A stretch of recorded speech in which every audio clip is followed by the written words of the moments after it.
அந்த மின்னல் துளிகள் மழையாய் பொழிந்து பல்லாயிரக்கணக்கான மைல்கள் பரவியது. சக்கரவர்த்தி இடிமுழக்கத்தின் உருவம் இப்போது மங்கத் தொடங்கியது. அவரது ஆன்ம ஆற்றல் கிட்டத்தட்ட தீர்ந்துவிட்டது. 4 இடி சக்கரவர்த்தி கலையின் 4வது நிலை, உக்கிர இடி உடல்.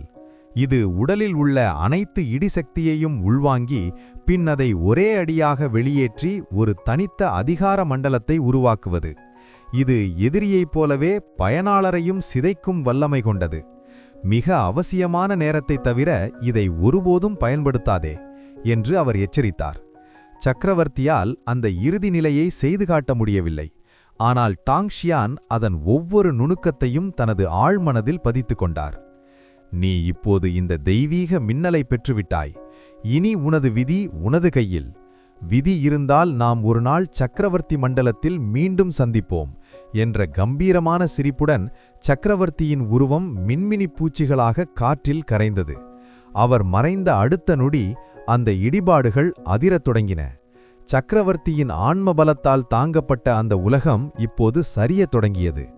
டாங்ஷியான் ஒரு பெருமூச்சு விட்டு, நன்றி மூத்தவரே, நான் நிச்சயம் அந்த சக்கரவர்த்தி நிலையை அடைவேன் என்று உறுதி பூண்டார்.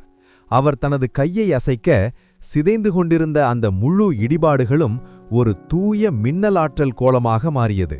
அதை தனது முடிவில்லாத உலகிற்குள் பத்திரப்படுத்தியவர் உடனடியாக தனது வழக்கமான பாணியில் அதற்கு 1,00,000 மடங்கு பெருக்கத்தை அளித்தார்.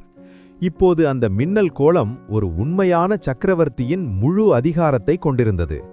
சரி, யானி தனது வேலையை முடித்திருப்பாள் என்று நினைக்கிறேன் என்று டாங்ஷியான் முணுமுணுத்தார். யானியின் தகவல்படி அடுத்த இலக்கு நெருப்பு பாலைவனம். அங்கேதான் இறுதி நிணப்பறவை ஆத்மமுத்து மறைந்திருக்கிறது. அது நித்திய நெருப்பால் எரிக்கப்படும் ஒரு நரகபூமி. சாதாரண வீரர்கள் அங்கே நெருங்கக்கூட முடியாது. மொனார்க் நிலை வீரர்கள் கூட அதன் விளிம்பில் நிற்க மட்டுமே முடியும். அதன் இதய பகுதிக்குச் சென்று அந்த முத்தை பெற வேண்டுமானால் செயின்ட் நிலை சாகுபடி அவசியம். இந்த 5 முத்துகளையும் சேகரித்தால் மட்டுமே பிரபஞ்ச இடிபாடுகளை திறந்து பிரபஞ்ச சக்கரவர்த்தியின் மகா புதையலை அடைய முடியும். டாங்ஷியான் இப்போது தனது புதிய மின்னல் அதிகாரத்துடன் அந்த நெருப்பு பாலைவனத்தை நோக்கி பயணிக்க தயாரானார். அங்கே அவரை வரவேற்கப் போவது வெறும் வெப்பம் மட்டுமா, அல்லது அந்த முத்தை காக்கும் ஏதேனும் ஒரு மகா மிருகமா? டாங்ஷியானிடம் ஏற்கனவே வெள்ளைப்புலி, அசூர் டிராகன் மற்றும் கிரின் ஆகிய 3 முத்துக்கள் இருந்தன. நிலைமை முற்றிலும் அவர் கட்டுப்பாட்டிலேயே இருந்தது. எனவே அவர் அவசரப்படவில்லை. மாறாக தனது முடிவில்லாத உலகிற்குள் நுழைந்து 4 இடி சக்கரவர்த்தி கலையை பயிலத் தொடங்கினார். அதே சமயம் நெருப்பு பாலைவனத்தின் ஒரு குகைக்குள் யானி, ஷுரிங், டிங் தியான்லு மற்றும் யாவுஷிங் ஆகியோர் இரகசியமாக ஆலோசித்துக் கொண்டிருந்தனர். தலைவரே, நாம் ஏற்கனவே நிணப்பறவை இருக்கும் இடத்தை கண்டுபிடித்து விட்டோம். பிறகு ஏன் இன்னும் தாக்காமல் இருக்கிறோம் என்று டிங் தியான்லு குழப்பத்துடன் கேட்டார். யானி கண்களை மூடியபடி பதிலளித்தார். அவசரம் வேண்டாம். அந்த முத்து ஏற்கனவே நம்முடையதுதான். ஆனால் உண்மையான திட்டம் அதற்கு பிறகுதான் இருக்கிறது. அதற்கு பிறகா? எதைச் சொல்கிறீர்கள் என்று யாவுஷிங் புருவத்தை சுருக்கினார். ஷுரிங் குறுக்கிட்டு, நிச்சயமாக அது பிரபஞ்ச இடிபாடுகள் பற்றித்தான் என்றார். யானி கண்களை திறந்து பேசினார். ஆமாம், அந்த இடிபாடுகளுக்கான சாவி நம்மிடம் மட்டுமில்லை, அவனிடமும் ஒன்றிருக்கிறது. டாங்ஷியானின் பெயர் வந்தாலே அந்த 4வரின் நெஞ்சும் ஒரு கணம் திடுக்கியது. அந்த வீழ்ந்த தேவனைப் போன்ற மாவீரனின் உருவம் அவர்கள் கண்முன் வந்து சென்றது. உண்மையில் அந்த புதையல் இவர்களுக்கு மட்டுமே சொந்தமாக இருக்க வேண்டியது. ஆனால் டாங்ஷியானின் அசுரத்தனமான வளர்ச்சி அனைத்தையும் மாற்றிவிட்டது. யானியைத் தவிர மற்ற அனைவரும் அவரிடம் தோல்வியை தழுவியவர்கள். அவர் தனது முழு பலத்தையும் காட்டினால் நாம் 4 இணைந்தால் கூட அவரை வெல்ல முடியுமா என்பது சந்தேகமே என்று டிங் தியான்லு கவலையுடன் அமைதியானார். யானி அமைதியாக புன்னகைத்தார். பயப்பட தேவையில்லை. நமக்கும் அவருக்கும் பொதுவான எதிரிகள் 6 மகா குலங்கள் இருக்கிறார்கள். அவர் எல்லை மீறமாட்டார். நான் ஒருமுறை பிரபஞ்ச சக்கரவர்த்தியின் மரபுரிமையை பெற்றுவிட்டால் எனது சாகுபடி எல்லைகளை தாண்டும். அப்போது என்னால் தலைகீழான தாவோ உடலை உருவாக்கி பேராற்றல் பெற முடியும். அதன் பிறகு அந்த 6 மகா குலங்களை பழிவாங்கும் நேரம் வரும். யானியின் வார்த்தைகளால் நிம்மதியடைந்த டிங் தியான்லுவும் யாவுஷிங்கும் அங்கிருந்து மறைந்தனர். ஆனால் யானியும் ஷுரிங்கும் மட்டும் அங்கே தங்கியிருந்தனர். சிறிது நேர மௌனத்திற்கு பிறகு ஷுரிங் கேட்டார். சரி, இப்போது சொல்லுங்கள், உங்களது உண்மையான திட்டம் என்ன? யானி ஒரு மர்மமான புன்னகையை உதிர்த்தார். ஓ, நீ கண்டுபிடித்து விட்டாயா? ஷுரிங் மென்மையாக சிரித்தார். ஏனென்றால் எனக்கு உன்னை தெரியும். உனக்கு அச்சுறுத்தலாக இருக்கும் எவரையும் நீ உயிரோடு விடமாட்டாய். யானி உரக்க சிரித்தார். ஹஹஹா, ஒருவேளை நீ கண்டுபிடித்தது எனது சூழ்ச்சி அவ்வளவு ஆழமாக இல்லை என்பதை காட்டுகிறதோ? ஷுரிங் தனது தலையை அசைத்தார். இல்லை, உனது முகமூடி மிக துல்லியமானது. ஆனால் நான் கல் குலத்தை சேர்ந்தவன் என்பதை மறந்துவிடாதே. மற்றவர்கள் பார்க்க முடியாத ரகசியங்களை எனது கண்கள் காணும் என்று ஷூரிங் கூற, யானி தனது தாடையை தாங்கியபடி குரூரமாக பேசத் தொடங்கினான். சரி, எப்படியும் உன்னிடம் சொல்லத்தான் நினைத்தேன். எனது விசாரணையின்படி இந்த பிரபஞ்ச இடிபாடுகள் நாம் நினைப்பது போல சாதாரணமானவை அல்ல. சக்கரவர்த்திகளுக்கெல்லாம் சக்கரவர்த்தியாக விளங்கிய அந்த பிரபஞ்ச சக்கரவர்த்தி தனது புதையலை பாதுகாக்க ஆன்மாவற்ற சக்கரவர்த்தி காவல் சடலங்களை அங்கே நிறுத்தியிருக்கிறார். இந்த வார்த்தைகளை கேட்டதும் ஷூரிங்கின் முதுகுத்தண்டு சில்லிட்டது. ஆன்மா இல்லாவிட்டாலும் அந்த சடலங்கள் சக்கரவர்த்தி நிலைக்கே உரிய பாதுகாப்பு உள்ளுணர்வை கொண்டிருக்கும். உள்ளே நுழையும் எவரையும் அவை துவம்சம் செய்யும். யானியின் இரட்டை சதி, ஒரே கல்லில் 2 மாங்காய். டாங்ஷியானை அந்த சக்கரவர்த்தி காவல் வீரர்களுடன் மோதவிட்டு நம் வேலையை எளிதாக்கப் போகிறாயா என்று ஷூரிங் கேட்டார். யானி விகாரமாக சிரித்தான். அது ஒரு சிறு பகுதிதான். எனது உண்மையான திட்டம் டாங்ஷியான் மற்றும் 6 மகாகுலத்தின் உயர்மட்ட வீரர்களை ஒரே இடத்தில் பொறிவைத்து பிடித்து அனைவரையும் ஒட்டுமொட்டமாக அழிப்பது. ஷூரிங் அதிர்ச்சியில் எழுந்து நின்றார். யானி தொடர்ந்தான். எனக்கு தகவல் கிடைத்துவிட்டது. டாங்ஷியான் இடிமுழக்கச் சிகரத்தில் 6 மகாகுலத்தின் கிளை தலைவர்களையும் வீரர்களையும் கொன்று குவித்திருக்கிறான். நிச்சயம் மகாகுலங்கள் அவனுக்கு பின்னால் ஒரு அரை சக்கரவர்த்தி மூத்தவரை அனுப்புவோம். அவர்கள் அனைவரையும் பிரபஞ்ச இடிபாடுகளுக்குள் வரவழைத்து ஒருவரை ஒருவர் அடித்துக்கொண்டு சாக வைப்போம். இறுதியில் மீனவன் லாபமடைவது போல நாம் அனைத்து புதையல்களையும் எடுத்துக்கொண்டு வெளியேறுவோம். நீண்ட மௌனத்திற்கு பிறகு ஷூரிங் ஒரு கேள்வியை கேட்டார். ஆனால் அந்த சிறுவன் டாங்ஷியான் இதிலிருந்தும் உயிர் பிழைத்துவிட்டால்? யானியின் கண்களில் ஒரு விசித்திரமான ஒளி மின்னியது. யானியின் கண்கள் குரூரமான ஒளியுடன் மின்னின. அந்த பிரபஞ்ச சக்கரவர்த்தி சும்மா ஒன்றும் விட்டுச் செல்லவில்லை. அங்கிருக்கும் பிரபஞ்ச அணி, காஸ்மிக் அரே, எப்பேற்பட்ட சக்தியையும் தூசியாக மாற்றும் வல்லமை கொண்டது. அதை எப்படி இயக்குவது என்ற ரகசியம் இப்போது என் கையில் இருக்கிறது. அத்தியாயம் 374. நிணப்பறவை ஆத்மா முத்து, ஒரு மரண வலை. யானியின் இந்த திட்டம் ஷுரிங்கை உறைய வைத்தது. டாங்ஷியானை உயிர் தப்பிக்க விடாமல் ஒவ்வொரு அடியையும் மிக துல்லியமாக செதுக்கியிருந்தான் யானி. இதன் மூலம் நாம் ஹானோ சக்கரவர்த்தியின் மரபுரிமை, 6 மகாகுல மூத்தவர்களின் அரிய பொருட்கள் மற்றும் அந்த சிறுவன் டாங்ஷியான் இதுவரை சேர்த்த அத்தனையையும் ஒரே நேரத்தில் அள்ளப்போகிறோம் என்று யானி மெதுவாக கூறினான். அவன் ஷுரிங்கை திரும்பி பார்த்தான். உனக்கு வேறு எண்ணம் எதுவும் இல்லையே? அவனது பார்வையில் இருந்த அந்த எச்சரிக்கை ஷுரிங்கை நடுங்க வைத்தது. இல்லை, ஒருபோதும் இல்லை. நாம் ஏற்கனவே ஆன்மா ஒப்பந்தம் செய்து கொண்ட கூட்டாளிகள். துரோகம் என்பது சாத்தியமே இல்லை என்று ஷுரிங் உறுதியளித்தார். நல்லது, நான் சொல்வதை செய். உன் குலத்தில் உனக்கு இருந்ததை விட 100 மடங்கு அதிக அதிகாரமும் வளங்களும் உனக்கு கிடைக்கும் என்ற யானியின் ஆசை வார்த்தைகளில் மயங்கிய ஷுரிங் தயாரிப்புகளை செய்ய அங்கிருந்து மறைந்தார். தனியாக நின்ற யானியின் முகத்தில் ஒரு மர்மமான புன்னகை தவழ்ந்தது. இடிமுழக்கச் சிகரத்தின் புதிய அதிபதி. அதே சமயம் சிதைந்து கிடந்த இடிமுழக்கச் சிகரத்தில் நீல நிற மின்னல் கீற்றுகளுக்கு நடுவே டாங்ஷியான் மீண்டும் தோன்றினார். அவரது கண்கள் திறந்தபோது சுற்றியிருந்த மின்னல் ஆறுகள் அனைத்தும் அவரது உள்ளங்கைக்குள் வந்து அடங்கின. 4 இடி சக்கரவர்த்தி கலை உண்மையிலே பிரமிக்கத்தக்கது. நான் இதுவரை பழகிய எந்த கலையை விட இது முற்றிலும் மாறுபட்டது. மகா அழிப்பு முஷ்டியை விட இது வலிமையானது என்று அவர் தனக்குள் சொல்லிக் கொண்டார். சில நாட்களாக தொடர்ந்த தீவிர சாகுபடிக்கு பிறகு அவர் இந்த கலையின் சாரத்தை முழுமையாக புரிந்து கொண்டார். சக்கரவர்த்தி வாள் அப்சல்யூட் அவருக்கு வழங்கிய அந்த சக்கரவர்த்தி ஆற்றல் இல்லையென்றால் இந்த மகா கலையை இயக்குவது அவருக்கு சாத்தியமில்லாமல் போயிருக்கும். சக்கரவர்த்தி நிலை தற்காப்பு நுட்பங்களை சாதாரண ஆற்றலால் இயக்க முடியாது. வாள் அப்சல்யூட் அளித்த அந்த பரிசு இல்லையென்றால் டாங்ஷியானால் இந்த 4 இடி சக்கரவர்த்தி கலையை புரிந்து கொண்டிருக்கவே முடியாது.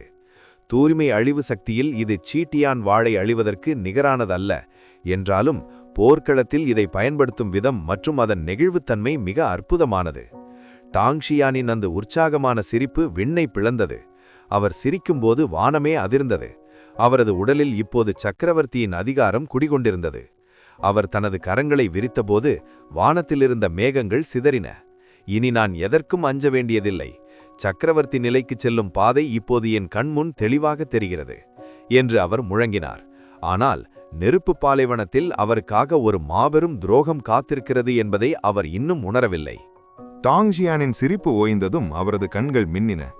யானி அந்த நினப்பறவை ஆத்மா முத்தை பெற்றுவிட்டானா என்று அவர் வினவ, அங்கே ஒரு அசுர ஆற்றல் சுழன்று யாவ்ஷிங் தோன்றினான். டாங்ஜியானை பார்த்த மாத்திரத்திலேயே யாவ்ஷிங்கின் கண்களில் ஒரு மெல்லிய நடுக்கம் வந்து போனது. மிக குறுகிய கால இடைவெளியில் டாங்ஜியானின் பலம் கற்பனை செய்ய முடியாத அளவிற்கு உயர்ந்திருந்தது. குறிப்பாக அவரது கண்களில் அவ்வப்போது மின்னும் அந்த அழிவு மின்னல் கீற்றுகள் ஒரு சக்கரவர்த்தியின் அதிகாரத்தை பிரதிபலித்தன. ஆம் பிரபு, யானி முத்தை பெற்றுவிட்டார். இப்போது 5 ஆத்ம முத்துக்களும் நம்மிடம் உள்ளன. ஹானு மலையில் அனைவரையும் ஒன்று சேருமாறு அவர் கேட்டுக்கொண்டார். அங்கிருந்து நாம் பிரபஞ்ச இடிபாடுகளை திறக்கலாம் என்று கூறிவிட்டு யாவ்ஷிங் அங்கிருந்து மறைந்தான். டாங்ஷியான் மென்மையாக புன்னகைத்தார். அவரது உடலைச் சுற்றி நீல நிற மின்னல் ஆறுகள் பாய்ந்தன. 4 இடி சக்கரவர்த்தி கலை. முதல் நிலை மின்னல் வேகம், பாயும் காற்று. அடுத்த நொடி அவர் ஒரு ஒளி கீற்றாக மாறி விண்வெளியை கிழித்து கொண்டு பாய்ந்தார். லட்சக்கணக்கான மைல்களை சில நொடிகளில் கடந்து அவர் நெருப்பு பாலைவனத்தை அடைந்தார். நினப்பறவையின் ஆத்ம மனம் இன்னும் முழுமையாக மறையவில்லை என்று டாங்ஷியான் முணுமுணுத்தார். யானி ஏற்கனவே முத்தை எடுத்துச் சென்றிருந்தாலும் அந்த பறவையின் ஆத்மா இன்னும் அங்கே எஞ்சியிருப்பதை அவர் உணர்ந்தார். அந்த ஆத்மாவை தனது முடிவில்லாத உலகிற்குள் ஈர்த்தார். தனது உலகம் இன்னும் வலிமையடையும் என்று அவர் கருதினார். அவர் மின்னல் வேகத்தில் அந்த இடத்தை சென்றடைந்தபோது 100 ஜாம் நீளமுள்ள நினப்பறவையின் உடல் இரத்த வெள்ளத்தில் கிடப்பதைக் கண்டார். அதன் மார்பில் ஒரு பிரம்மாண்டமான துளை இருந்தது. இதயம் அகற்றப்பட்டிருந்தது. ஏ குலத்தின் வாய்ட் கிராண்ட் 9 சீல் கொண்டு இது கொல்லப்பட்டிருக்கிறது என்று அவர் கணித்தார். அந்த முத்திரை சட்டம் சக்கரவர்த்தி நிலைக்கு கீழே உள்ள மிக உயர்ந்த தற்காப்பு கலையாக கருதப்படுகிறது. நல்ல வேளை, ஆத்மா இன்னும் சிதையவில்லை என்று கூறிய டாங்ஷியான் அந்த பறவையின் ஆத்ம கடலுக்குள் ஊடுருவினார். ஒரு காலத்தில் பிரகாசமாக இருந்த அந்த இடம் இப்போது இருண்டு கிடந்தது. தலைவனில்லாத ஆத்மாக்களே, உங்கள் துயரம் எனக்கு புரிகிறது. இதோ உங்களுக்கு நான் விடுதலை அளிக்கிறேன்.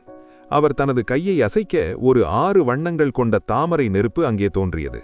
சக்கரவர்த்தி இடிமுழக்கத்தின் மரபுறுதிமையை அவர் பெற்றபோது மின்னல் சக்தியுடன் சேர்த்து இந்த ஆதி நெருப்பு சக்தியும் அவருக்கு கிடைத்திருந்தது. அந்த தாமரை நெருப்பு நினப்பறவையின் சிதறிய ஆத்மாக்களை மெதுவாக ஈர்த்து தன்னுள் அடக்கத் தொடங்கியது. அந்த 6 வண்ண தாமரை நெருப்பு விண்ணையே அதிர வைக்கும் இடிநெருப்பு சக்தியை தன்னுள் கொண்டு மலர்ந்தது. அதன் இதழ்கள் விரிந்தபோது அந்த இருண்ட ஆத்மா கடலில் ஒரு பேரொளி பிறந்தது. அந்த ஒளியின் நடுவே செத்து மடிந்த நினப்பறவையின் ஆத்மா மீண்டும் உயிர் பெற்று எழுந்தது. அந்த தாமரை நெருப்பின் பேராற்றலை அது பேராசையுடன் உறிஞ்சத் தொடங்கியது. சில வினாடிகளில் அந்த பறவையின் ஆத்ம உடல் அதன் உச்சகட்ட வலிமையை எட்டியது. ஆனால் தனக்கு உயிர் கொடுத்த டாங்ஷியானை நன்றியுடன் பார்ப்பதற்கு பதிலாக அதன் கண்களில் ஒரு குரூரமான வஞ்சகம் மின்னியது. அந்த தாமரை நெருப்பை தானே முழுமையாக அபகரிக்க எண்ணி ஒரு பிரம்மாண்டமான நெருப்புப் புயலாக மாறி டாங்ஷியானை நோக்கி பாய்ந்தது. ஓஹோ, ஒரு நன்றிகெட்ட ஓநாயை காப்பாற்றிவிட்டேன் போலிருக்கிறதே என்று டாங்ஷியான் ஏளனமாகச் சிரித்தார். அந்த பறவை அவரை நெருங்குவதற்குள் அவரைச் சுற்றி ஏதோ ஒரு மர்மமான தருணத்தில் 8 மின்னல் கோலங்கள் தோன்றியிருப்பதை அது கண்டு திடுக்கிட்டது.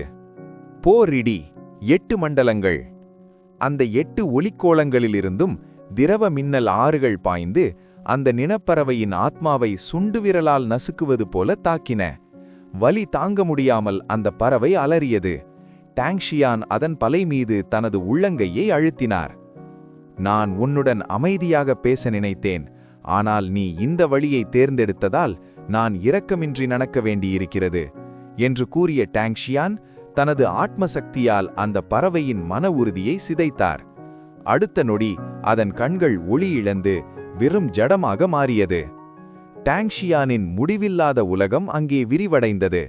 அந்த பறவையின் ஆத்மா தெற்கு மண்டலத்தை நோக்கி ஈர்க்கப்பட்டது. இதற்கு 10,000 மடங்கு பெருக்கத்தை வழங்கு என்று அவர் கட்டளையிட்டார். ஒரு மகா ஒளிக்கற்றை இறங்கி அந்த பறவையை முழுமையாக உயிர்ப்பித்து தெற்கு மண்டலத்தின் காவலனாக முத்திரையிட்டது. டாங்ஷியானின் அந்த அந்தரங்க உலகம் மீண்டும் ஒருமுறை பிரம்மாண்டமாக விரிவடைந்தது. ஒரு சக்கரவர்த்தியால் கூட இவ்வளவு வலிமையான தனிப்பட்ட உலகத்தை கொண்டிருக்க முடியாது என்று அவர் உணர்ந்தார். ஆத்மா கடலிலிருந்து வெளியே வந்த டாங்ஷியான் அந்த பறவையின் சடலத்தின் மீது ஒரு சிறு நெருப்புத் துளியை வீசினார். மண்ணோடு சேரட்டும். நீ எனக்கு துரோகம் செய்தாலும் உனது ஆத்மா எனது உலகிற்கு வலிமை சேர்த்திருக்கிறது. விதியிருந்தால் மீண்டும் ஒரு பிறவியில் சந்திப்போம் என்று கூறிவிட்டு அங்கிருந்து திரும்பினார். அந்த மகா நெருப்பு நினப்பறவையின் உடலை முழுமையாக விழுங்கி இறுதியில் ஒரு முஷ்டி அளவுள்ள முட்டையாக சுருக்கியது. பூமி பிளந்து அந்த முட்டை மண்ணுக்குள் ஆழமாக சென்றது. இதை அப்படியே வெளியில் விட்டால் 90% காடை மிருகங்கள் தின்றுவிடும். இப்போது கருப்பு ஆமை ஆத்மா மட்டும்தான் பாக்கி. யானி எங்கே இருக்கிறான் என்று பார்க்க வேண்டும் என்று டாங்ஷியான் முணுமுணுத்தார். தனது பலம் மீண்டும் ஒருமுறை பலமடங்கு அதிகரித்த உற்சாகத்தில் டாங்ஷியான் தனது காலடியில் மின்னலை ஏவினார். மின்னல் வேகம், பாயும் காற்று. சக்கரவர்த்தி இடிமுழக்கத்தின் அந்த புனிதமான தற்காப்புக் கலையை டாங்ஷியான் வெறும் பயணத்திற்காக பயன்படுத்துவதை பார்த்தால் அந்த சக்கரவர்த்தி தனது சவப்பெட்டியிலிருந்து எழுந்து வந்து இவரை கொல்ல துணிவார். அத்தனை வேகம். அத்தியாயம் 375. ஹானு இடிபாடுகள் திறக்கப்படுதல். ஹானுமலை. பசுமையான சிகரங்கள், தெளிவான நீர்நிலைகள் மற்றும் நறுவனம் வீசும் மரங்கள் நிறைந்த இடம். ஒரு காலத்தில் ஹானு சக்கரவர்த்தி இங்கே ஞானம் பெற்றதாக கூறப்படுவதால் இந்த மலைக்கு இப்பெயர் வந்தது. பல்லாயிரம் சாகுபடி வீரர்கள் இங்கே வந்து எதையாவது தேடி தோற்று போனதால் காலப்போக்கில் இது ஒரு சாதாரண மலையாகவே பார்க்கப்பட்டது. ஆனால் இன்று அந்த மலையின் உச்சியில் 4 வலிமையான உருவங்கள் நின்று கொண்டிருந்தன. இதுதான் ஹானுமலையா? பண்டைய முனிவர்கள் பாதுகாக்கும் இடம் போல தெரியவில்லையே என்று யாவு தனது ஆன்ம சக்தியால் மலையை சோதித்தபடி கூறினார். டிங் தியான்லு சிரித்தார். உனக்கு முன்னால் 10,000 பேர் இங்கே தேடிவிட்டார்கள். ஏதாவது புதையல் இருந்திருந்தால் எப்போதோ கொள்ளையடிக்கப்பட்டிருக்கும். ஆனால் யாரும் எதையும் கண்டுபிடிக்கவில்லை என்றால் இங்கே ஏதோ ஒரு மர்மம் ஒளிந்திருக்கிறது என்றுதான் அர்த்தம். இல்லையா தலைவரே? யானி மெதுவாக தலையசைத்தார். உண்மைதான். ஒரு சக்கரவர்த்தியின் அதிகாரத்தை சாதாரண மனிதர்கள் நெருங்க முடியாது. இந்த 5 ஆத்மா முத்துக்கள் இல்லாமல் ஹானு இடிபாடுகளை திறப்பது சாத்தியமே இல்லை. அவர் தனது வலது கையை நீட்ட அவரது உள்ளங்கையில் கருப்பு மற்றும் சிவப்பு நிறத்தில் 2 முத்துக்கள் தோன்றின. அவற்றில் கருப்பு ஆமை மற்றும் நினப்பறவையின் நிழல்கள் மின்னின. 5 முத்துக்களும் ஒன்றாக சேரும்போதுதான் கதவு திறக்கும் என்று யானி கூற ஷுரிங் கவலையுடன் கேட்டார். டாங்ஷியான் இன்னும் ஏன் வரவில்லை? அவர் சொல்லி முடிக்கும் முன்பே ஒரு அமைதியான குரல் அவர்களுக்கு அருகிலேயே கேட்டது. நான் வந்து வெகு நேரம் ஆகிவிட்டது. உங்கள் பேச்சை தடுக்க விரும்பவில்லை, அவ்வளவுதான். அந்த 4வரின் முகமும் ஒரே நேரத்தில் வெளுத்து போனது. டாங்ஷியான் எப்போது வந்தார்? யானி போன்ற ஒரு மாவீரரால் கூட அவரது வருகையை உணர முடியவில்லையா? டாங்ஷியான் இப்போது நினைத்திருந்தால் அவர்கள் 4வரின் தலையையும் அவர்கள் அறிவதற்கு முன்பே துண்டித்திருக்க முடியும்.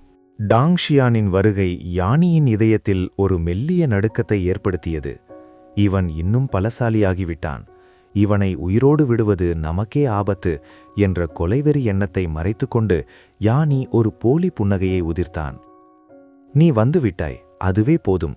இப்போது அந்த முத்துக்களை கொடு, நாம் கதவை திறக்கலாம் என்று யானி கூற டாங்ஷியான் தனது வசமிருந்த அசூர் டிராகன், வெள்ளை புலி மற்றும் கிரின் ஆகிய 3 முத்துக்களையும் அலட்சியமாக வீசினார். யானி இப்போது துரோகம் செய்ய மாட்டான் என்பது அவருக்கு தெரியும். சக்கரவர்த்தியின் புதையலை எடுக்கும் முன் ஒருவருக்கொருவர் மோதிக்கொள்வது முட்டாள்தனம் என்று யானிக்கும் தெரியும். ஹானு இடிபாடுகளின் மகா கதவு திறப்பு. 5 முத்துக்களையும் கையில் ஏந்திய யானி அவற்றை வானத்தை நோக்கி வீசினான். மந்திர உச்சாடனங்களுடன் அந்த 5 முத்துக்களும் 5 திசைகளில் நிலை பெற்றன. கிழக்கில் அசூர் டிராகன், மேற்கில் வெள்ளை புலி, தெற்கில் நினப்பறவை, வடக்கில் கருப்பு ஆமை, மையத்தில் கிரின். யானியின் விரல்களிலிருந்து மர்மமான குறியீடுகள், ரூன் சிஜில்ஸ் வெளிப்பட்டு அந்த முத்துக்களைச் சூழ்ந்தன. இறுதி முத்திரை விழுந்ததும் 5 முத்துக்களும் அதிர்ந்து வானத்தை நோக்கி பிரம்மாண்டமான ஒளிக்கற்றைகளை ஏவின. அந்த ஒளிகள் அனைத்தும் நடுவானிலும் ஒன்றிணைந்து ஒரு மகா ஒளிக்கதவு, லூமினஸ் கேட்டை உருவாக்கின. யானியின் கண்களில் பேராசை மின்னியது. பண்டைய நூல்களில் சொல்லப்பட்டது உண்மைதான். 5 முத்துக்களும் இணைந்து ஹானு இடிபாடுகளை திறந்துவிட்டன என்று அவன் உற்சாகமாக கத்தினான். அங்கிருந்த மற்றவர்களின் முகங்களும் பிரகாசித்தன. ஒரு சக்கரவர்த்துவின் முழுமையான இடிபாடுகள். அதிலுள்ள ஒரே ஒரு கருவி கிடைத்தால் கூட ஒரு வாழ்நாள் முழுவதும் சாகுபடி செய்யாது போதுமானது. ஆனால் டாங்ஷியான் மட்டும் ஒரு மலையைப் போல அசையாமல் நின்றார். ஏற்கனவே சக்கரவர்த்தி ஜுயான் மற்றும் லேமிங் ஆகியோரின் அதிகாரத்தை தொட்டு பார்த்த அவருக்கு இது ஒரு தேடல் என்பதை விட தனது சக்தியை சரிபார்க்கும் வெரிஃபிகேஷன் என்ற களமாகவே தெரிந்தது. கீச் கீச் கீச். அந்த ஒலிக்கதவிலிருந்து சீலுடையும் சத்தம் கேட்டது. சக்கரவர்த்தி ஹானு தனது உச்சக்கட்ட மந்திர வலிமையால் இந்த இடத்தை மூடி வைத்திருந்தார். இந்த 5 முத்துக்கள் இல்லையென்றால் பிரபஞ்சத்தின் எந்த ஒரு சக்தியாலும் இதை திறந்திருக்க முடியாது. இப்போது அந்த பண்டைய ரகசியம் உலகிற்கு வெளிப்படப் போகிறது. அந்த மகா ஒலிக்கதவு இடிமுழக்கத்துடன் முழுமையாக திறந்தபோது அதிலிருந்து வெளிப்பட்ட சக்கரவர்த்தி அதிகாரம் அங்கிருந்த அனைவரையும் எறும்புகளைப் போல சிறுமையாக உணரச் செய்தது. பல மில்லியன் ஆண்டுகளாக பூட்டப்பட்டிருந்த ஹானு இடிபாடுகள் இறுதியாக உலகிற்கு தங்களை திறந்து காட்டின. என்ன ஒரு பயங்கரமான ஆற்றல்! இதன் முன்னால் கையை உயர்த்தக்கூட எனக்கு துணிவில்லை என்று யாவ்ஷிங் மூச்சடைக்க கூறினார். டிங் தியான்லு தனது விசிறியை அசைத்தபடி, சக்கரவர்த்தியின் சக்தி என்பது முற்றிலும் வேறுபட்ட ஒரு நிலை, சாதாரண மனிதர்கள் இதை தொடக்கூட முடியாது என்று வியந்தார். யானி ரகசியமாக ஷுரிங்கை பார்த்து தனது திட்டத்தை உறுதிப்படுத்திக் கொண்டான். பின் ஆழ்ந்த யோசனையில் இருந்த டாங்ஷியானை திருட்டுத்தனமாக பார்த்தான். டாங்ஷியான் அந்த இடிபாடுகளின் உள்ளே இருக்கும் அதிசயங்களில் மூழ்கியிருந்ததால் யானியின் கண்களில் இருந்த அந்த வஞ்சகத்தை அவர் கவனிக்கவில்லை. ஹானு இடிபாடுகளின் மர்ம உலகம். ஒலிக்கதவு முழுமையாக திறந்ததும் அவர்கள் கண்ட காட்சி அனைவரையும் திகைக்க வைத்தது. அது ஒரு தனி பிரபஞ்சம். அங்கே நட்சத்திரங்கள், விண்மீன் மண்டலங்கள் மற்றும் காற்றில் மிதக்கும் ஒரு பிரம்மாண்டமான தீவு இருந்தன. அந்த தீவின் மேலே வானவில் நிறத்தில் ஒளி படர்ந்திருந்தது. அதன் மையத்தில் ஒரு பிரம்மாண்டமான நகரம் அமைதியாக, அதே சமயம் ஒரு குளிர்ந்த அதிகாரத்துடன் காட்சியளித்தது. இதுதான் ஹானு இடிபாடுகள். இன்று டாங்ஷியான் மெதுவாக முணுமுணுத்தார். அவரது முடிவில்லாத உலகிற்குள் இருந்த சக்கரவர்த்தி ஆற்றல் இந்த இடத்தின் அதிர்வுகளுடன் ஒத்துப்போவதை அவர் உணர்ந்தார். யானி புன்னகைத்தான். ஆம், ஹானு சக்கரவர்த்தியின் அனைத்து மரபுரிமைகளும் இங்கேதான் உள்ளன. இதை பெறுபவர்களுக்கே இது சொந்தம். உனக்கு இதில் ஆட்சேபனை இல்லையே டாங்ஷியான்? நிச்சயமாக இல்லை என்று டாங்ஷியான் பதிலளித்தார். யானி இவ்வளவு தாராளமாக பேசுவதே ஏதோ ஒரு சதியை குறிக்கிறது என்று அவருக்கு தெரிந்தாலும் தனது 100,000 மடங்கு பெருக்கப்பட்ட புதிய மின்னல் சக்தியின் மேல் அவருக்கு அசைக்க முடியாத நம்பிக்கை இருந்தது. இந்த 5 முத்துக்கள் 5 நாட்கள் மட்டுமே செயல்படும். நேரத்தை வீணாக்க வேண்டாம். அவரவர் விதியை பொறுத்து புதையல்களை தேடுவோம். புறப்படுங்கள் என்று கத்திய யானி முதலில் அந்த ஒலிக்கதவிற்குள் பாய்ந்து அந்த தீவை நோக்கி சென்றான். அவனைத் தொடர்ந்து ஷுரிங், டிங் தியான்லு மற்றும் யாவ்ஷிங் ஆகியோர் போட்டி போட்டுக்கொண்டு உள்ளே நுழைந்தனர். டாங்ஷியான் மட்டும் கடைசியாக இருந்தார். அவர் அவசரப்படவில்லை. மகா புதையல் என்பது விதியை பொறுத்தது. விதி இருந்தால் அது தானாகவே தேடி வரும் என்ற தெளிவான மனநிலையுடன் அமைதியாக அந்த இடிபாடுகளுக்குள் அடியெடுத்து வைத்தார். அதை கைப்பற்ற அவர்களால் முடியாது. மேலும் ஹானு நகருக்குள் ஒரு பயங்கரமான சக்தி மறைந்திருப்பதை டாங்ஷியானால் உணர முடிந்தது. அதோடு சேர்த்து எண்ணற்ற மங்கலான உயிர் சக்திகளும் அங்கே எஞ்சியிருந்தன. அந்த இருப்புகள் அனைத்தும் உறங்கிக் கொண்டிருப்பது போல் தோன்றியது. ஒருமுறை அவை கலைக்கப்பட்டால் அதன் விளைவுகள் கற்பனை செய்ய முடியாததாக இருக்கும். எனவே ஒவ்வொரு அடியையும் மிகுந்த எச்சரிக்கையுடன் எடுத்து வைக்க வேண்டும். பொறுப்பற்ற முறையில் அவசரமாக செயல்படுவது நல்லதாக முடியாது. டாங்ஷியான் அந்த விண்மீன் மண்டலத்தின் மீது நடந்து பல்லாயிரக்கணக்கான நட்சத்திரங்களை அண்ணாந்து பார்த்து கொண்டிருந்தபோது திடீரென்று ஒரு எண்ணம் அவரை தாக்கியது. ஒருவேளை இந்த இடம், இது சக்கரவர்த்தி ஹுவான்யூவின் அந்தரங்க சிறு உலகம். அவரது கண்கள் திடீரென சுருங்கின. ஹுவான்யூ இடிபாடுகளை சுற்றியுள்ள வெளிப்புற விண்வெளியானது முழுவதுமாக சக்கரவர்த்தி ஹுவான்யூவின் தனிப்பட்ட சிறு உலகத்தின் சக்தியால் உருவாக்கப்பட்டது என்பது தெளிவாக தெரிந்தது. அத்தியாயம் 376. தெய்வீக மிருகம் வீசஸ் சக்கரவர்த்தி மிருகம். டாங்ஷியான் தனது பாதையில் நின்றார். அவரது முகத்தில் ஒரு ஆச்சரியமான தோற்றம் இருந்தது. இந்த விண்வெளி என்று அழைக்கப்படும் இடமே உண்மையில் அந்த வானுலக சக்கரவர்த்தியின் சிறு உலகத்திலிருந்து உருவானது. இருப்பினும் டாங்ஷியானை குழப்பியது என்னவென்றால், ஒரு சிறு உலகம் பொதுவாக அதன் எஜமானருடன் பிணைக்கப்பட்டிருக்க வேண்டும். தனது புருவங்களை சற்றே சுருக்கிய டாங்ஷியான் உடனடியாக தனது சொந்த முடிவில்லாத உலகத்தை வெளிப்படுத்தினார். 2 உலகங்களின் சக்திகளும் உடனடியாக மோதிக்கொண்டன. அந்த வெற்றிடத்தின் வழியாக நுட்பமான அலைகள் வெளிப்புறமாக பரவின. ஒட்டுமொத்த நட்சத்திர வானமும் அதிர்ந்தது. அடுத்த கணம் வெள்ளை நட்சத்திர ஒளி செந்நிறமாக மாறியது. பின்னர் ஒரு பயங்கரமான சக்தியுடன் கீழே விழத் தொடங்கியது. தற்காப்பு நடவடிக்கை. இவ்வளவு காலத்திற்கு பிறகு டாங்ஷியான் சற்றே பின்வாங்கினார். இந்த தளம் உண்மையில் ஒரு உயிரற்ற விண்வெளி என்பதையும் இதற்கு நனவு நிலை இல்லை என்பதையும் அவரால் உணர முடிந்தது. இருப்பினும் தனது சிறு உலகத்தின் சக்தியை வெளியிட்டவுடன் அவர் இந்த இடத்தின் பாதுகாப்பு வழிமுறைகளை தூண்டிவிட்டார். ஒரு சிறு உலகம் வெளிப்புற ஊடுருவலை உணரும்போது ஏற்படும் இயற்கையான பதிலடிதான் இந்த தற்காப்பு மெக்கானிசம். டாங்ஷியான் சிந்தனையில் ஆழ்ந்தார். ஒரு மாபெரும் சக்கரவர்த்தியின் ஆற்றல் சொர்க்கத்தையும் பூமியையும் துளைக்கக்கூடியது. ஒருவரது ஆன்மாவை தாக்கக்கூடிய திறன்களை பலர் பெற்றிருந்தனர். ஒரு சிறு உலகத்திற்கு அத்தகைய தற்காப்பு இல்லை என்றால் அது தவிர்க்க முடியாமல் கடுமையான பாதிப்பை சந்திக்கும். டாங்ஷியான் இதுவரை பெற்றிராத திறன் இதுவேயாகும். அந்த வானுலக சக்கரவர்த்தியின் விண்வெளியிலிருந்து வந்த தாக்குதல்களை எதிர்கொண்ட டாங்ஷியான் எதிர்பாராத ஒன்றை செய்தார். அவர் தனது முடிவில்லாத உலகத்தின் மீதான கட்டுப்பாட்டை வேணுமென்றே தளர்த்தினார். அந்த செந்நிற எரி நட்சத்திரங்கள் நேரடியாக தனது உலகத்தை தாக்க அனுமதித்தார். Boom boom boom. முடிவில்லாத உலகத்திற்குள் பிரம்மாண்டமான அலைகள் எழுந்தன. ஒவ்வொரு செந்நிற எரி நட்சத்திரமும் அந்த உலகின் கட்டமைப்பில் பேரழிவை ஏற்படுத்தக்கூடிய வடுக்களை விட்டுச் சென்றன. டாங்ஷியானை பொறுத்தவரை இது கடுமையான சேதத்திற்கு சமம். ஆனாலும் அவர் அதை சரி செய்ய எந்த முயற்சியும் எடுக்கவில்லை. அதற்கு பதிலாக தனது உலகம் அந்த பாதிப்பிலேயே இருக்க அனுமதித்தார். நீ எனது விருப்பத்திலிருந்து பிறந்தவன். இப்போது உனது உறக்கத்திலிருந்து விழித்துக்கொள். அந்த வார்த்தைகள் ஒலித்தவுடன் முடிவில்லாத உலகம் அசையத் தொடங்கியது. தம்ப். அது ஒரு இதய துடிப்பை போல ஆழமாகவும் மந்தமாகவும் அதே சமயம் எதிரொலிக்கக்கூடியதாகவும் இருந்தது. ஓ, இறுதியாக விழித்துக்கொண்டாய். எனது விருப்பமே. டாங்ஷியானின் கண்கள் ஒளியுடன் மின்னின. அவரது முடிவில்லாத உலகம் அவரது ஆன்ம ஆற்றலிலிருந்தும் அடக்க முடியாத மன உறுதியிலிருந்தும் உருவானது. வெளிப்புற சக்திகளால் தாக்கப்பட்டபோது அது இயற்கையாகவே விழிப்புணர்வு பெறத் தொடங்கியது. அந்த உலகத்திலிருந்து ஒரு வலிமையான சித்தம் மேலெழுந்தது. ஆன்மீக ஒளிப்பிளம்புகள் பிரகாசமான கோலங்களாக ஒன்றிணைந்து தன்னை தாக்கியவர்களை நோக்கியே மீண்டும் பாய்ந்தன. டாங்ஷியான் புன்னகைத்து, நான் எதிர்பார்த்தபடியே நடக்கிறது. தாக்குதல்களை நான் ஒருபோதும் செயலற்ற நிலையில் தாங்கிக் கொள்ள மாட்டேன். எப்போதும் பதிலடி கொடுப்பதே சரியான வழி என்றார். Boom boom boom. முடிவில்லாத உலகத்திலிருந்து வெளிப்பட்ட எண்ணற்ற ஒளிக்கோளங்கள் அந்த வானுலகின் செந்நிற எரி நட்சத்திரங்களுடன் நேரடியாக மோதின. அடுத்த நொடி வானமும் பூமியும் அதிர்ந்தன. இரண்டு உலகங்களின் சக்திகளும் வன்முறையாக மோதிக்கொண்டன. விண்வெளி கொதிக்கத் தொடங்கியது. பயங்கரமான ஆற்றல்கள் அலைகளாக வெளிப்புறம் பரவின. பஸ். வானுலகிற்கு மேலே ஒரு வெளிப்படையான பாதுகாப்பு கவசம் உருவானது. டாங்ஷியான் அதை தடுக்க எந்த முயற்சியும் எடுக்கவில்லை. இந்த தற்காப்பு அவருக்கு நல்லதுதான்.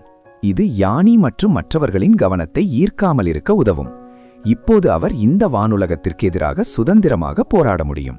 சக்கரவர்த்தியின் மரபுரிமையை பெறுவது எவ்வளவு முக்கியமோ அதே அளவு தனது முடிவில்லாத உலகத்தை செம்மைப்படுத்துவதும் முக்கியம் என்று அவர் கருதினார். ஒருமுறை அவரது உலகம் சுதந்திரமாக பதிலடி கொடுக்கும் திறனை பெற்றுவிட்டால் ஆபத்தான நேரங்களிலோ அல்லது சாகுபடியின் போதோ டாங்ஷியான் அதன் உள்ளே புகலிடம் பெற முடியும். அதன் பிறகு வெளிப்புற தாக்குதல்களை பற்றி அவர் கவலைப்பட வேண்டியிருக்காது. எரி நட்சத்திரங்களின் தாக்குதல் ஓய்ந்த பிறகு அந்த வானுலகின் சித்தம் டாங்ஷியானின் உலகின் வலிமையை உணர்ந்து தனது தந்திரத்தை மாற்றியது. திடீரென சூறாவளி காற்று கர்ஜித்தது. உக்கிரமான மேகங்கள் திரண்டு முடிவில்லாத ஒரு மகா சக்தியாக உருவெடுத்தன. ஓ, காற்று மற்றும் மேகத்தின் வலிமையா? மகா வாங். டாங்ஷியான் தனது புருவத்தை உயர்த்தி சிரித்தார். வானுலக சக்கரவர்த்தியே, எனது தாவோ உடல் உண்மையிலேயே என்னவென்று உமக்கு தெரியுமா? அவரது சிரிப்பிற்கு நடுவே அந்த மகா வாங்கின் பேராற்றல் முடிவில்லாத உலகத்தின் மீது மோதியது.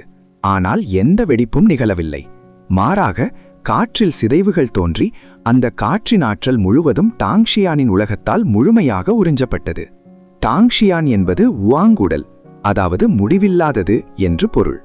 மகா உவாங் என அறியப்படும் அந்த காற்று மற்றும் மேக சக்தி இத்தகைய முடிவில்லாத சக்தியின் ஒரு சிறிய வெளிப்பாடு மட்டுமே. சொல்லப்போனால் அது ஒரு வழித்தோன்றல் போன்றது. ஒரு பேரன் எப்படி தனது பாட்டனை வெல்ல முடியும்? எனவே டாங்ஷியான் அந்த சக்தியை தனது சொந்த சக்தியாக ஏற்றுக்கொண்டார். அந்த ஆற்றலை உறிஞ்ச பிறகு முடிவில்லாத உலகம் தனது பதிலடியை தொடங்கியது. நிலம், நெருப்பு, நீர் மற்றும் காற்று ஆகிய பஞ்சபூத சக்திகள் தோன்றி 4 அடையாளங்களின் வலிமையாக ஒன்றிணைந்து அந்த வானுலகின் மீது ஆவேசமாக மோதின.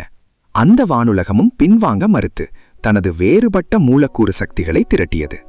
அந்த 2 உலகங்களுக்கு இடையிலான போர் ஒரு பிரம்மாண்டமான காட்சியை உருவாக்கியது. டாங் ஷியான் தனது கைகளை கட்டிக்கொண்டு முகத்தில் ஒரு மெல்லிய புன்னகையுடன் மிகவும் அமைதியாகவும் நிதானமாகவும் இந்த போரை வேடிக்கை பார்த்தார். மூலக்கூறு தாக்குதல்கள் மீண்டும் தோல்வியடைந்தபோது அந்த வானுலகம் வன்முறையாக அதிர்ந்தது. பல நட்சத்திர ஒளிகள் விரிவடைந்து தங்க காகங்களாக மாறத் தொடங்கின. அந்த ஒவ்வொரு காகத்திலிருந்தும் விசித்திரமான பயங்கரமான கர்ஜனைகள் வெளிப்பட்டன. பின்னர் மெதுவாக 3 மிருகங்கள் முன்னே வந்தன. சக்கரவர்த்தி மிருகங்கள். டாங் ஷியானின் கண்கள் சற்றே சுருங்கின. அந்த 3 சக்கரவர்த்தி மிருகங்களும் தனித்துவமானவை. இடதுபுறத்தில் ஒரு ராட்சத குரங்கு போன்ற மிருகம் நின்றது. அதன் முழு உடலும் உறுதியான பாறையைப் போல இருந்தது. அதன் பிரம்மாண்டமான கைகள் அதன் உடலைப் போலவே தடிமனாக இருந்தது. அதிலிருந்து ஒரு அதீத வலிமை வெளிப்பட்டது. வலதுபுறத்தில் 3 தலைகளை கொண்ட ஒரு நரக நாய் நின்றது. அதன் ஒவ்வொரு வாயிலிருந்தும் மரகத நிறத்திலான பிசுபிசுப்பான திரவம் வழிந்தது. அந்த திரவம் விண்வெளியில் சொட்டும்போது அந்த இடமே கருகி போனது. ஆனால் டாங் ஷியானின் கவனத்தை ஈர்த்தது நடுவிலிருந்த மிருகம்தான். அது ஒரு பிரம்மாண்டமான ஊதா நிறத்திலிருந்த 5 நகங்களைக் கொண்ட வயலட் டிராகன். அதன் உடல் முழுவதும் ரத்தனத்தைப் போன்ற ஒரு பிரகாசம் மின்னியது. அதன் கண்கள் டாங் ஷியானை பார்த்தபோது ஒரு மூச்சு திணற வைக்கும் அதிகாரப்பூர்வமான அழுத்தம் சுனாமி போல இறங்கியது. ஒரு சக்கரவர்த்தியாக மாறுவதற்கு நூற்றாண்டுகள் கடந்த கடினமான பயிற்சியும் சோதனைகளும் தேவை. சாகுபடி பாதை மிகவும் தனிமையானது என்பதால் சக்கரவர்த்திகள் பெரும்பாலும் தங்களது பயணத்தில் துணையாக இருக்க வலிமையான அரக்க மிருகங்களை பழக்கப்படுத்துவார்கள். ஒருவன் ஞானம் பெறும்போது அவனது கோழியும் நாயும் கூட சொர்க்கத்திற்கு செல்லும் என்பார்கள். ஒரு சக்கரவர்த்தி தனது எல்லையை தாண்டி உயரும்போது அவர் வளர்த்த மிருகங்கள் அந்த சக்கரவர்த்தியின் ஆற்றலை உறிஞ்சி தங்கள் இரத்த வழியை வெளிப்படைய செய்து தாங்களும் சக்கரவர்த்தி மிருகங்களாக மாறும் வாய்ப்பை பெறுகின்றன. அப்படி மாறிய பிறகு அவற்றின் உடல் வலிமை மட்டுமல்லாமல் அவற்றின் உருவமும் மிகவும் பயங்கரமாக மாறும். லாடியன் குரங்கு, நரகத்தின் 3 தலைநாய் மற்றும் டிராகன் குலத்தை சேர்ந்த சியாங் ஷிங்கன். ஓ சக்கரவர்த்தி ஹுவான் யூ, உமது சேகரிப்பு உண்மையிலேயே ஈர்க்கக்கூடியது என்று டாங் ஷியான் அந்த 3 மிருகங்களையும் பார்த்து வியந்தார். இருப்பினும் அவருக்கு முன்னால் இருந்த இந்த 3 சக்கரவர்த்தி மிருகங்களும் உண்மையானவை அல்ல. அவை உண்மையானவையாக இருந்திருந்தால் டாங் ஷியானுக்கே அது பெரும் சிக்கலாக இருந்திருக்கும். ஆனால் இப்போது நிலைமை வேறு. டாங் ஷியான் தனது தலையை திருப்பி மென்மையாக புன்னகைத்தார். சரி, இப்போது 3க்கு 3. கடைசியாக நான் ஒரு பாதகமான நிலையில் இல்லை. உங்களை இவ்வளவு காலம் வளர்த்ததற்கு இப்போது நீங்கள் உங்கள் கடமையை செய்ய வேண்டிய நேரம் வந்துவிட்டது. அவரது முடிவில்லாத உலகத்திற்குள்ளிருந்து தகிக்கும் நெருப்பு பிழம்புகள், அதிரும் இடிமுழக்கங்கள் மற்றும் மின்னல் கீற்றுகள் பீரிட்டு எழுந்தன. ஜில்லிங், பீனிக்ஸ் மற்றும் நெருப்பு சிலின், 3 தெய்வீக மிருகங்கள் புறப்படுங்கள்.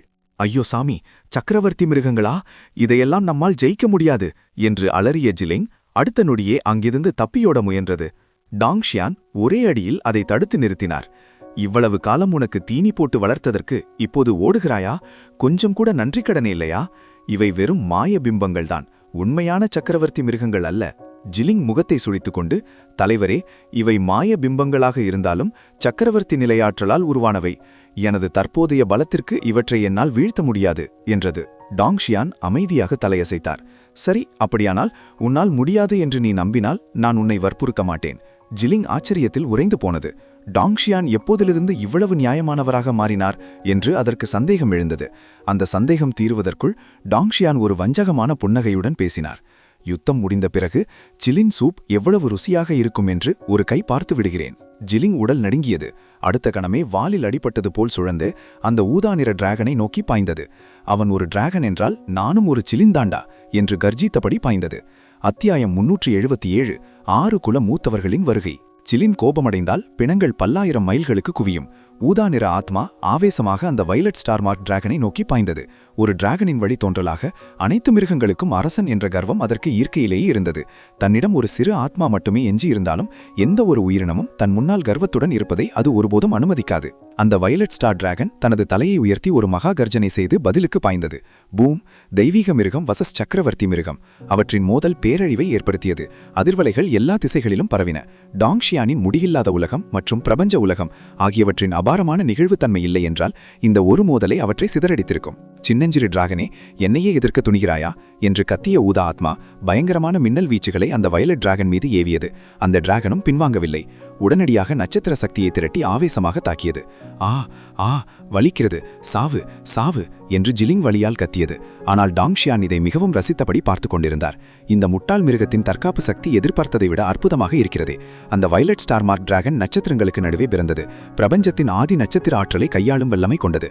அதன் நட்சத்திர ஒளி சாதாரணமானது போல தெரிந்தாலும் அதன் அழிவு சக்தி சாதாரண ஒளியை விட 100 மடங்கு அதிகம். அத்தகைய வலிமை ஒரு புனித நிலை இறுதிச் சாதுக்களின் தாக்குதலை கூட தாங்கும் வல்லமை அந்த ஊதா ஆத்மாவுக்கு இருந்தது. அவனது உடலில் சிறு கீறல் கூட விழவில்லை. ஒரு சராசரி புனித நிலை நிபுணரை விட அவனது தற்காப்பு திறன் பல மடங்கு அதிகமாக இருந்தது. இருப்பினும் ஊதா ஆத்மா இன்னும் தனது இறுதிப்படியை எடுத்து வைக்கவில்லை. ஒரு முழுமையான சக்கரவர்த்தி மிருகமாக இன்னும் விழிப்படையவில்லை என்பதால் அவனது சாகுபடி நிலை குறிப்பிடத்தக்க அளவில் ஒடுக்கப்பட்டிருந்தது. அதிர்ஷ்டவசமாக அவனது அசாத்தியமான தற்காப்பு அந்த வயலட் ஸ்டார் டிராகனை செயலற்றதாக மாற்றியிருந்தது. சிறிது நேரம் வேடிக்கை பார்த்த பிறகு டாங் ஷியான் தனது கவனத்தை பீனிக்ஸ் மற்றும் ஸ்கைரெண்டிங் குரங்குக்கும் இடையிலான போரின் பக்கம் திருப்பினார். அந்த ஸ்கைரெண்டிங் குரங்கு ஒரு பழமையான கலப்பின மிருக இனத்தை சேர்ந்தது. வெறும் கைகளாலேயே வானத்தை கிழிக்கும் அளவற்ற வலிமை கொண்டது என்று வதந்திகள் உண்டு. அது மிகவும் பயங்கரமானது. இப்போது அது தனது இரு முஷ்டிகளாலும் மார்பில் அடித்துக்கொண்டு சூறாவளி போன்ற சக்தியை தனது தடித்த கைகளில் திரட்டி இடைவிடாமல் தாக்கியது. பீனிக்ஸ் அந்த தாக்குதலை நேரடியாக எதிர்கொள்ள துணியவில்லை.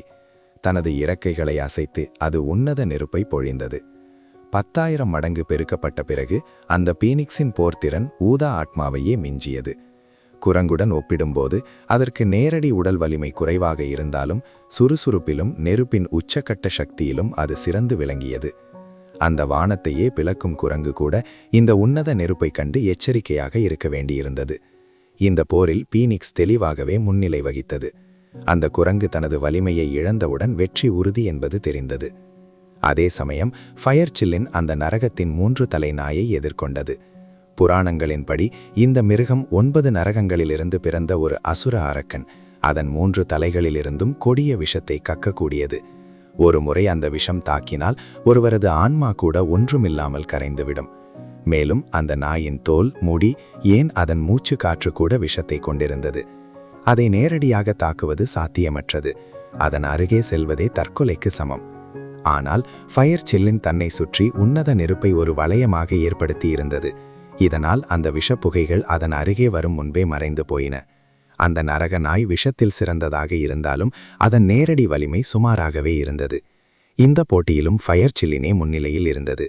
இதை கண்டு ஊதா ஆத்மாவை டாங் ஷியான் கிண்டல் செய்தார். நீ இன்னும் கடுமையாக உழைக்கவில்லை என்றால் உனது அந்தஸ்து மீண்டும் குறைந்துவிடும் என்றார். ஊதா ஆத்மா வெட்கத்தால் முகம் சிவந்து தனக்குள் ரகசியமாக சாபமிட்டது. டாங் ஷியானிடம் 6 வகையான உன்னத நெருப்புகள் இருந்தன. பீனிக்ஸ் மற்றும் ஃபயர் சில்லின் ஆகிய இரண்டும் அதிலிருந்து பெரிதும் பயனடைந்து தங்களது சாகுபடி நிலையை ஊதா ஆத்மாவை விட வேகமாக உயர்த்தியிருந்தன. சரி சரி, உனது இந்த நிலையை பார்க்கவே பரிதாபமாக இருக்கிறது. இதை வைத்துக்கொள் என்று ஊதா ஆத்மாவின் கர்வத்தை தேற்ற விரும்பிய டாங் ஷியான் தனது விரலை நீட்டி உலக அழிவுக்கான வானுலக இடியை தரடியாக ஊதா ஆத்மாவின் உடலில் பாய்ச்சினார்.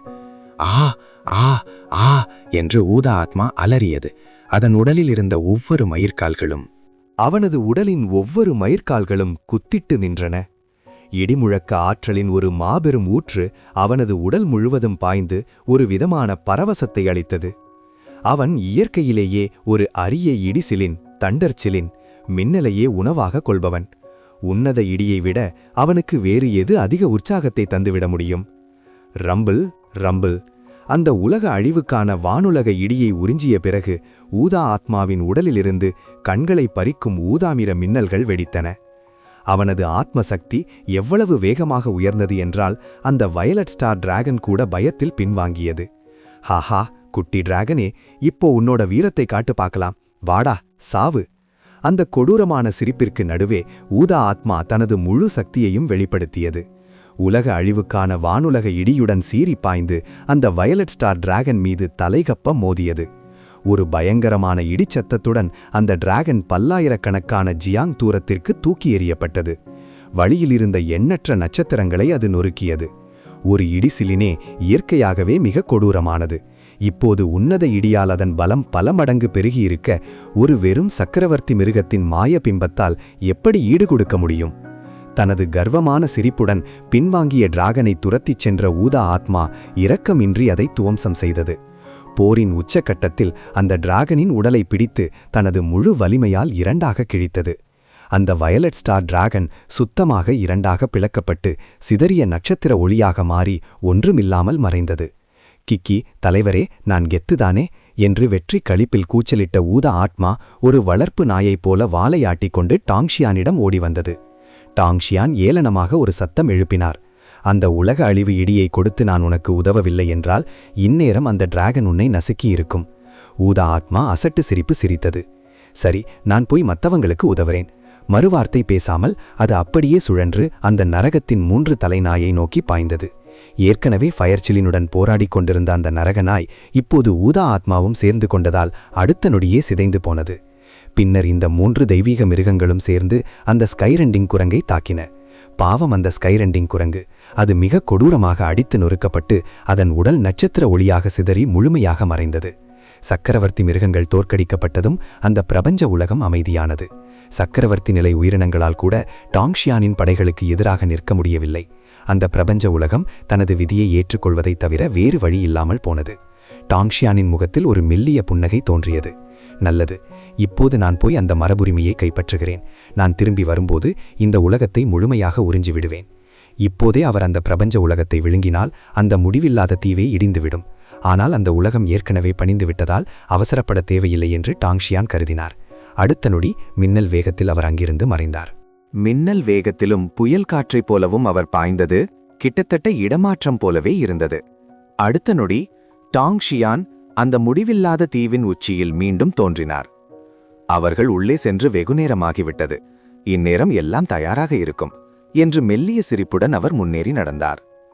அதே தருணத்தில் அந்த பிரபஞ்ச இடிபாடுகளுக்கு வெளியே 6 உருவங்கள் தோன்றின. அந்த 6 நிழல்களிலிருந்தும் வெளிப்பட்ட ஆத்மசக்தி அந்த இடத்தையே அதிர வைக்கும் வகையில் பயங்கரமானதாக இருந்தது. விதியை மீறுபவன் இந்த இடிபாடுகளுக்குள் தான் இருக்கிறான் என்று லின் குல மூத்தவர் அமைதியான குரலில் கூறினார். ஷீகுல மூத்தவர் அந்த இடிபாடுகளை அண்ணாந்து பார்த்து ஆச்சரியத்துடன், இங்கே சக்கரவர்த்தியின் அழுத்தம் மிக அதிகமாக இருக்கிறது. இது உண்மையாகவே ஒரு சக்கரவர்த்தி நிலை இடிபாடுதான் என்றார். வாங்குல மூத்தவர் சிரித்துக்கொண்டே, அற்புதம், அந்த சிறுவனை அழிக்கும் அதே வேளையில் சக்கரவர்த்தி நிலை புதையல்களையும் நாம் கைப்பற்றலாம். எவ்வளவு மகிழ்ச்சியான விஷயம் என்றார். அதற்கு ஷியாகுல மூத்தவர் கடுமையாக, அவசரப்பட்டு கொண்டாட வேண்டாம். அந்த பையனின் சாகுபடி முறை மிகவும் விசித்திரமானது மற்றும் கணிக்க முடியாதது. அவனை நாம் குறைத்து மதிப்பிடக்கூடாது என்று எச்சரித்தார். சூக்குல மூத்தவர் கர்வத்துடன் பேசினார். நாங்கள் 6 பேரும் இங்கே இருக்கும்போது சக்கரவர்த்தி நிலைக்கு கீழே உள்ள எவருக்கும் உயிர் பிழைக்க வாய்ப்பே இல்லை. அந்த பையன் கடவுளாக இருந்தாலும் சரி, அவன் இன்று இறப்பான். இறுதியாக அவர்களுக்கெல்லாம் தலைவராக விளங்கும் ஏகுல மூத்தவர் பேசினார். அந்த சிறுவன் இந்த இடிபாடுகளுக்குள் மறைந்திருக்கும் சக்கரவர்த்தி நிலை புதையலுக்காகவே வந்திருக்கிறான். அவன் அதை பெறுவதை நாம் தடுத்தே ஆக வேண்டும். இல்லையெனில் அவனை கொல்வது சாத்தியமில்லாமல் போய்விடும். விரைவாக உள்ளே நுழைவோம். 6 மூத்தவர்களும் ஒரு சேர தலையசைத்து இடிபாடுகளுக்குள் நுழைந்தனர். ஆனால் உள்ளே நுழைந்த அடுத்த நொடியே அவர்கள் 6 பேரும் ஒரே நேரத்தில் புருவத்தை சுருக்கினர். விசித்திரமாக இருக்கிறது. சக்கரவர்த்தியின் ஆத்மசக்தி ஏன் இவ்வளவு பலவீனமாக இருக்கிறது? இந்த இடிபாடுகளை உருவாக்கிய சக்கரவர்த்தி அவ்வளவு வலிமையானவர் இல்லை போலிருக்கிறது. ஏமாற்றமாக இருக்கிறது. இது ஒரு முதல்நிலை சக்கரவர்த்தியின் தலம் என்றால் இங்குள்ள புதையல்கள் அவ்வளவு மதிப்புமிக்கதாக இருக்காது. அத்தியாயம் 378. யானி அடையும் மகாசக்தி. ஹானு தீவு, ஹுவான் யூ நகரம், மத்திய மண்டபத்தின் ஆழத்தில். யானி தனது கைகளில் விண்வெளி நட்சத்திரங்களைப் போல பிரகாசிக்கும் ஒரு படிக கோலத்தை ஏந்திலிருந்தார். அவரது முகம் உற்சாகத்தால் சிவந்திருந்தது. ஹஹா, சக்கரவர்த்தி ஹுவான்யோவின் மரபுரிமை இறுதியாக எனக்கு கிடைத்துவிட்டது. அவருக்கு அருகில் நின்ற ஷுரிங் பொறாமை மற்றும் மனக்கசப்பு கலந்த முகபாவனையுடன் அதை பார்த்தார். இது ஒரு சக்கரவர்த்தியின் மரபு. எந்த ஒரு சாகுபடி வீரன்தான் இதை விரும்ப மாட்டான். யானி ஒரு நீண்ட மூச்சை இழுத்து அந்த மரபுரிமையை தனது ஆன்மா கடலுக்குள் ஈர்த்தார். உடனடியாக அவரது உடலை சுற்றி மர்மமான ஒளிகள் சுழலத் தொடங்கின. அவருக்கு பின்னால் ஒரு மங்கலான உருவம் தோன்றியது. ஒரு பண்டைய சக்கரவர்த்தியின் நிழல். கம்பீரமான மற்றும் அனைவரையும் அடக்கி ஆளக்கூடிய அந்த உருவத்தை பார்த்த மாத்திரத்திலேயே ஷுரிங்கின் முதுகெலும்பில் ஒரு சில்லிட்ட நடுக்கம் பரவியது. என்ன ஒரு பயங்கரம்! இதுதான் உண்மையாகவே சக்கரவர்த்தி ஹானுவா என்று அவர் அந்த மகா அதிகாரத்தை கண்டு வியந்து கொண்டிருந்தபோது திடீரென்று அந்த சிலையின் கண்களில் ஒரு பயங்கரமான சிவப்பு ஒளி மின்னியதை ஷுரிங் கவனித்தார். அது ஒரு நொடியில் மறைந்துவிட்டது, ஏதோ ஒரு பிரமையைப் போல. ஆனால் அந்த ஒரு கணநேர மின்னலில் பொறாமை, ஆவேசம், வன்மம் என அத்தனை உணர்ச்சிகளும் பொதிந்திருந்தன. அந்த ஒரு நொடி தான் நரகத்தின் அதல பாதாளத்தில் விழுந்துவிட்டதை போன்ற ஒரு உணர்வு ஷுரிங்கிற்கு ஏற்பட்டது. இல்லை, இது சரியல்ல, இது சக்கரவர்த்தி ஹானு அல்ல. யானி, விழித்துக்கொள் என்று ஷுரிங் நம்பிக்கையற்ற குரலில் கத்தினான். ஆனால் மெதுவாக யானி தனது கண்களை திறந்தபோது அவனது கருவிழிகள் அந்த சிலையைப் போலவே இரத்த சிவப்பாக மின்னின. அவனிடமிருந்து தூய தீய சக்தியின் ஆதிக்கம் வெளிப்பட்டது. ஷுரிங்கின் உடல் நடுங்கியது. அவன் பல அடிகள் பின்வாங்கி மிகுந்த எச்சரிக்கையுடன் யானியை பார்த்தான். யானி, நீ நீயாகத்தான் இருக்கிறாயா, அல்லது அந்த சக்தி உன்னை ஆட்கொண்டு விட்டதா? கவலைப்படாதே என்று யானி அமைதியாக கையை அசைத்தான். அவனது கண்களில் இருந்த சிவப்பு ஒளி மறைந்தது.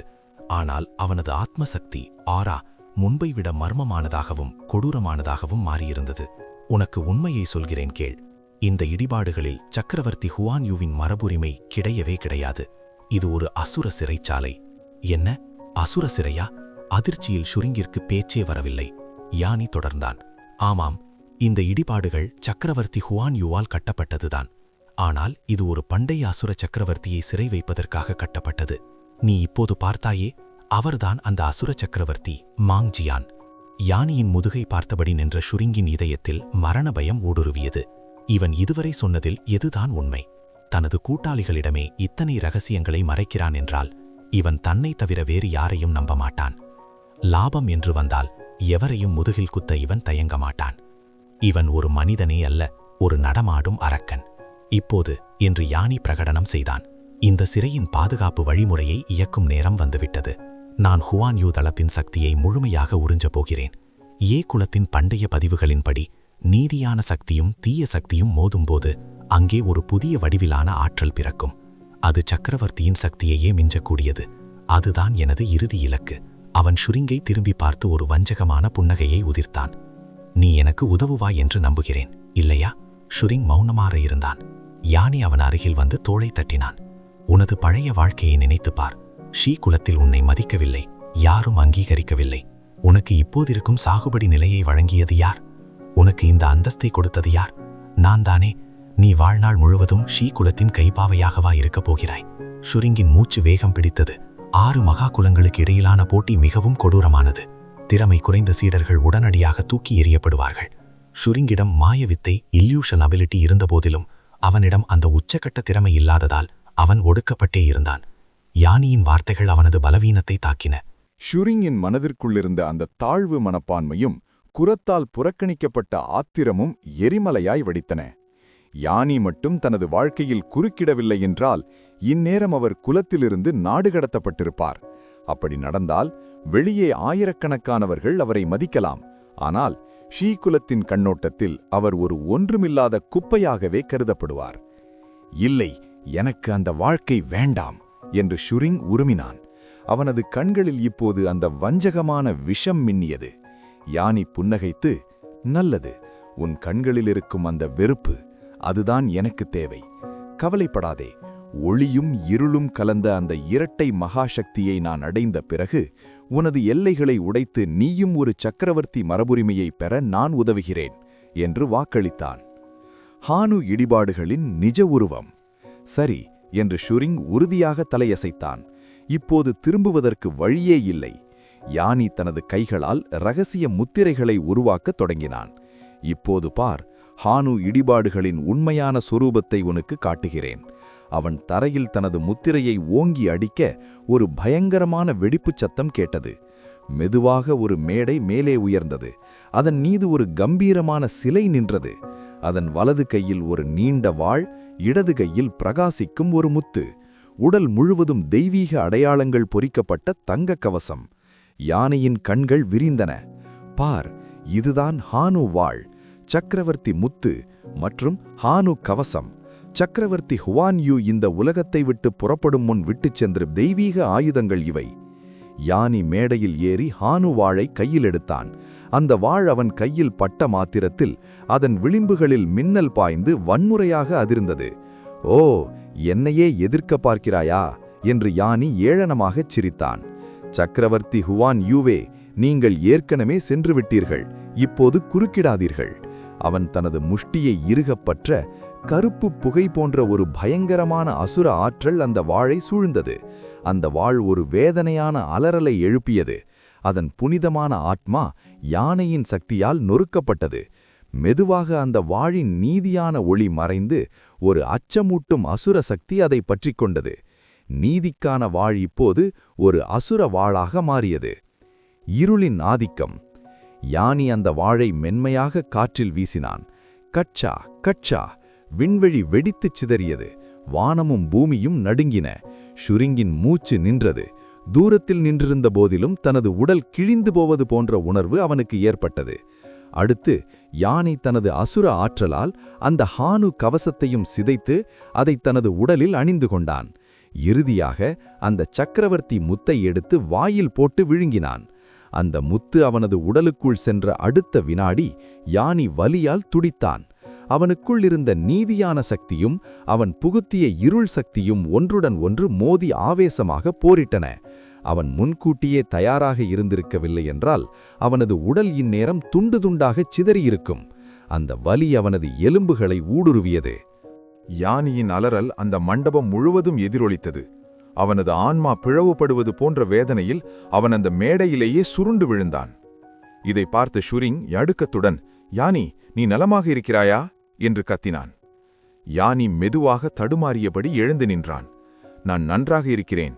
ஒளியும் இருளும் மோதிக்கொள்ளும் ஆற்றல் இவ்வளவு பயங்கரமானது என்று நான் எதிர்பார்க்கவில்லை. ஆனால் இதுதான் உண்மையான வலிமை என்று பித்துப்பிடித்தவன் போல் சிரித்தான். அசுர சக்தியின் தாக்கத்தால் அவனது முகம் சற்றே விகாரமாக மாறியிருந்தது. வலி அதிகரிக்க அதிகரிக்க எனது பரிணாமமும் உயர்கிறது, இல்லையா? அந்த கடுமையான மோதலுக்கு பிறகு யானியின் உடல் மெதுவாக ஒளியும் இருளும் கலந்த அந்த விசித்திரமான ஆற்றலுக்கு பழகத் தொடங்கியது. இப்போது எனக்கு தியானம் செய்ய நேரம் தேவை. ஷுரிங், இந்த ஹானு நகரை உனது கட்டுப்பாட்டில் கொண்டு வரும் இரகசிய முறையை உனக்கு கற்பிக்கிறேன். நீ போய் அந்த விதியை மீறும் சிறுவனையும் அந்த 6 குல மூத்தவர்களையும் கொன்றுவிடு. யானி தனது கையை அசைக்க பிரதான மேடையிலிருந்து 4 சிறிய மேடைகள் உயர்ந்தன. ஒவ்வொன்றிலும் ஒரு புதையல் இருந்தது. வாழ்வா சாவா கண்ணாடி, ஆன்மாவை சிதைக்கும் சாட்டை, சக்கரவர்த்தியை கொல்லும் கத்தி, அசுரர்களை அடக்கும் கோபுரம்.